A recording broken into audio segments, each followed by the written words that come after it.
Yes, sometimes it can happen, but still we are trying. I think we had some mistake. প্রথম ম্যাচে তাওহিদ হৃদয় 4 বলে করেছিলেন 1 run. দ্বিতীয় ম্যাচেও তিনি ভীষণ স্লো ব্যাটিং করেন, তবে ম্যাচটা বাংলাদেশ জিতে যাওয়ায় তার ইনিংসটা নিয়ে আর সমালোচনা হয়নি।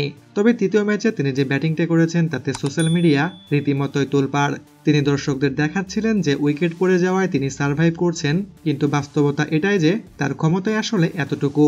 তিনি যখন 50 করেন তখন স্কোর বোর্ডে দেখা যায় তিনি 75টি বলের মধ্যে 43টি বলই ডট খেলেছেন। এরপর 78 বলে 51 রান করে তিনি বোল্ড আউট হন।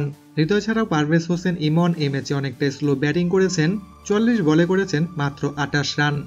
তবে ম্যাচগুলো হারের জন্য এরাই আসলে শুধু দায়ী নয়, প্রত্যেকটা ব্যাটসম্যানই এই সিরিজটা হারের পেছনে দায়ী।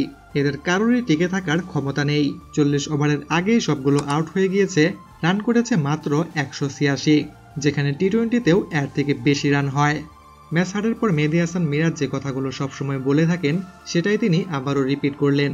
আমরা ভালো ব্যাটিং করতে পারিনি, আমাদের আরো উন্নতি করতে হবে এবং এখান থেকে শিক্ষা নিয়ে আমরা সামনের ম্যাচে ঘুরে দাঁড়ানোর চেষ্টা করব। That's the problem for our team. মুখস্থ সব কথাবার্তা বলে আরও একবার পার পেয়ে গেলেন তিনি।